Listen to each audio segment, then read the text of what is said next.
Have you come across people that usually make you feel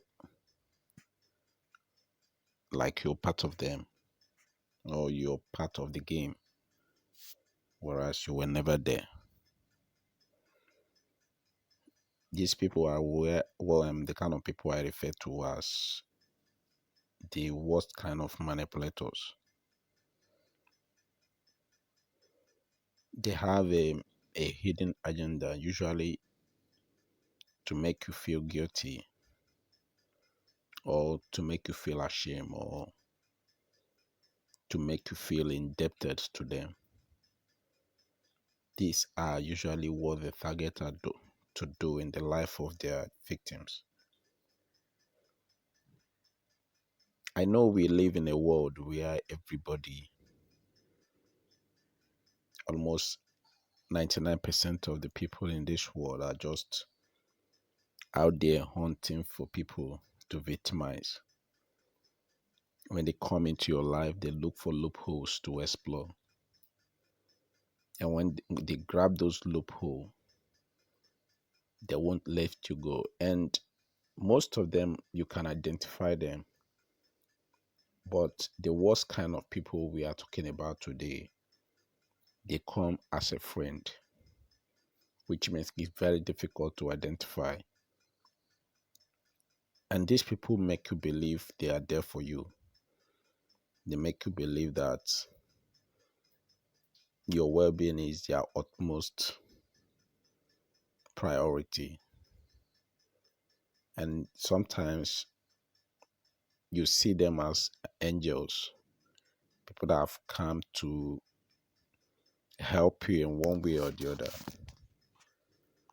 But that was never the case. So today I'll be talking about the best type of manipulators. This type of manipulators that make you feel like you're part of the process where you're not even there to start with. I will be making another video where I'll be explaining more about how manipulation operates and how you can identify them. But today I will be focusing on a part because this particular issue is fast. I want you to understand what I'm trying to convey to you. So I will be making it part by part, but today I'll be concentrating mostly on the unique ways to identify manipulation around you before it gets too late. So from what I gathered based on my research, I have 8 unique ways you can identify manipulation before it gets too late around you. And that's what I'm going to focus on today. The other part of it, I will release it later, but today that's the area I'm going to focus on. The first point I have here is the use of reciprocity. That's when you see people that usually come to you. They started by doing you favors. By so doing, they will convince you that they are already out to help you. But the real intention is just to make you feel indebted to them. They start by giving you gifts. They start by helping you out even when you never call upon them. They can even go as far as creating problems in your life to proffer solution so that you feel indebted to them. These are part of the worst kind of manipulation that use these tactics, and which I call the reciprocity. The aim of doing this is just for you to feel I'm indebted to such a person because during so trying period, he or she was there for me.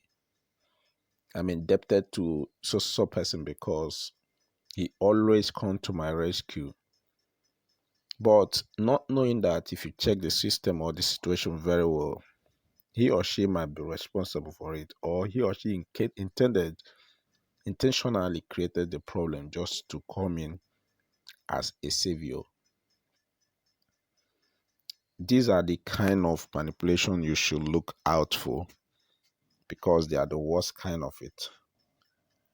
Once that happens, all that comes to mind is, how do I reciprocate this favor?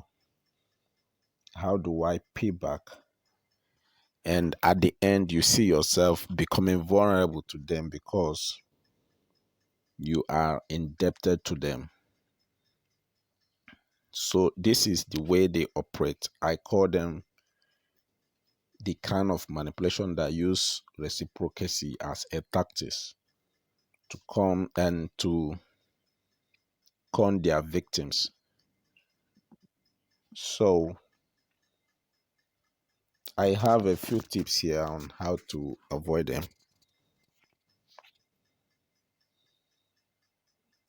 The only option for you to avoid them is just not to feel obligated to reciprocate to any favor done to you by other people. You don't just feel it's an obligation or indebted to anybody in life. No matter what the person did to you, for you, you appreciate that, be appreciative, but don't feel indebted to anybody. Don't allow it make you feel uncomfortable, or don't allow it make you feel that you owe yourself or your life to somebody else. That's a way of manipulation. So what you do is accept the gift, accept the kindness, or accept the help the person offered to you, but don't feel indebted to anybody because of anything. The second part of manipulation that I call the worst one is the emotional appeal. Okay, this type of manipulators, they usually play on people's emotion.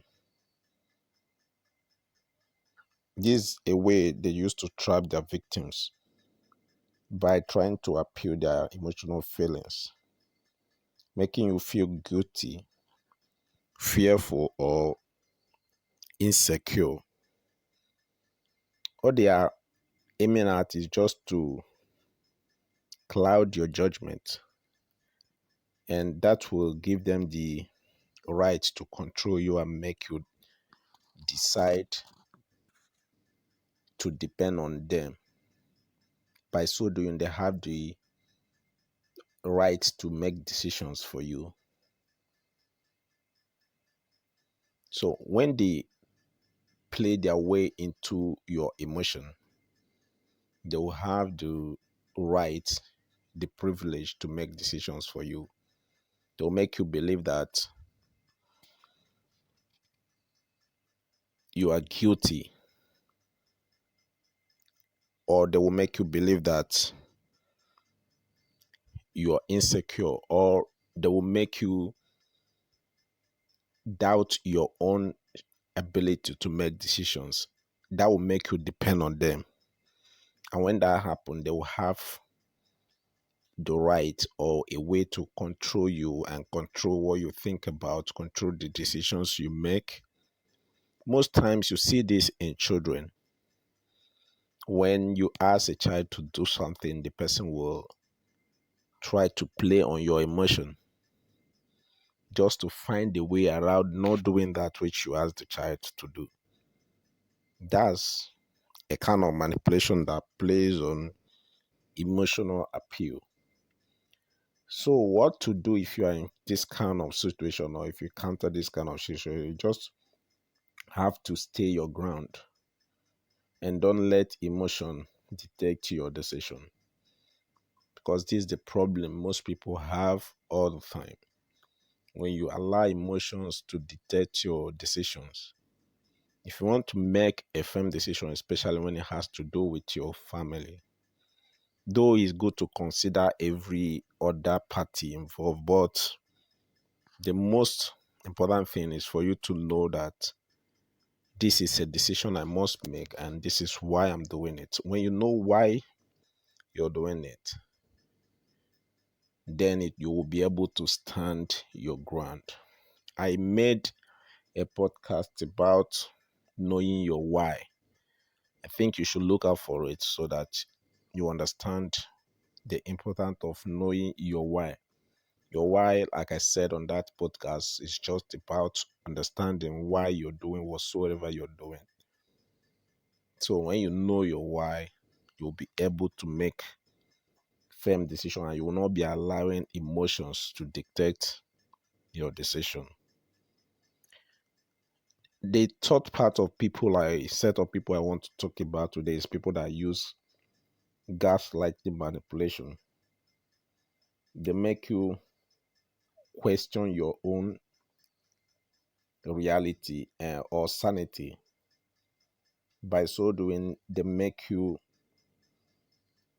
start doubting yourself and your perception.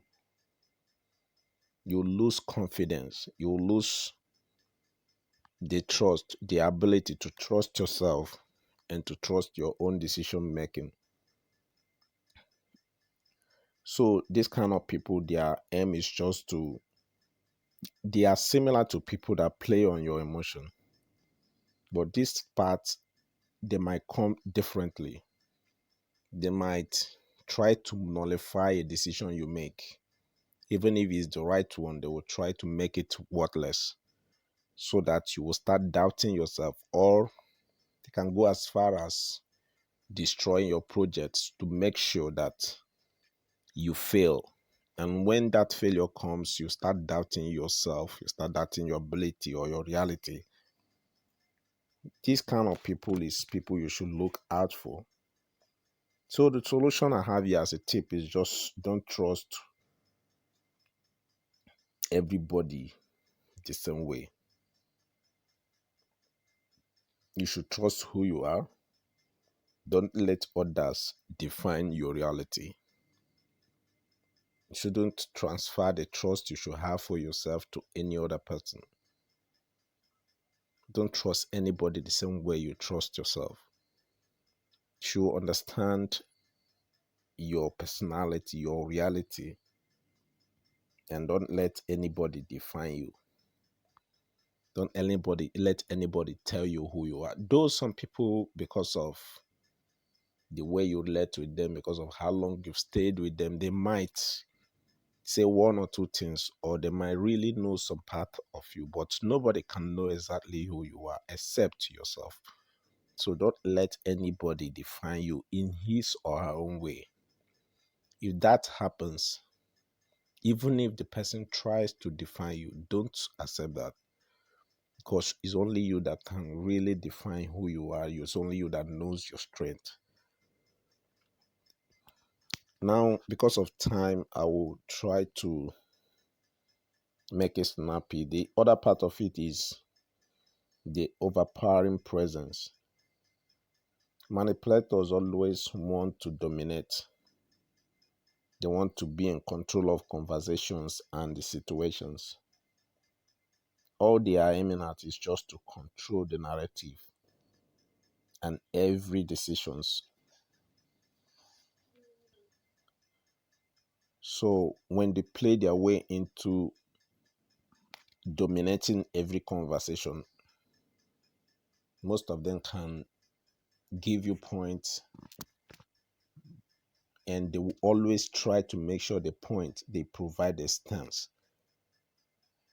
Even if not the right one, they will try to make you believe that the ones you provided or the suggestion you made is not worth it. They would like to make you believe that whatsoever they told you stands. So just like the gaslighting manipulators, this part of people also try to use one way or the other through conversation to control you. These kind of people, they have a kind of dominating presence. They would like to be in control of every situation, every organization they believe in. They don't play second person. They don't play membership. All they aim at is to be a leader wherever they are. And most cases, they don't show interest in leadership. But right inside them, or through their behavior, through their attitude, you will see that they are aiming at becoming the leader. Not directly, but they want people to see their leadership ability, or probably they want people to suggest that they take over the leadership. So they will not come out plain to say, I'm interested in this. But from their manipulative ways, they will make people to believe in their leadership ability, and they will make people to suggest you give them the chance to lead. So these are the kind of manipulators that if they come into your life, they will try to control everything about you. Whatever you do, they will do whatsoever they can to make sure that it never yields any good or expected results. All they want to do is to present their own project and make you believe in it and follow it. So what you do is, when you state your opinion, you hold your ground. You stand by it. No matter what they do, no matter how they persuade you, you stand by your own opinion. Then the next part of people I want to talk about are the people that are always constantly criticizing people. These are type of manipulators that will go about criticizing you. They will be constantly criticizing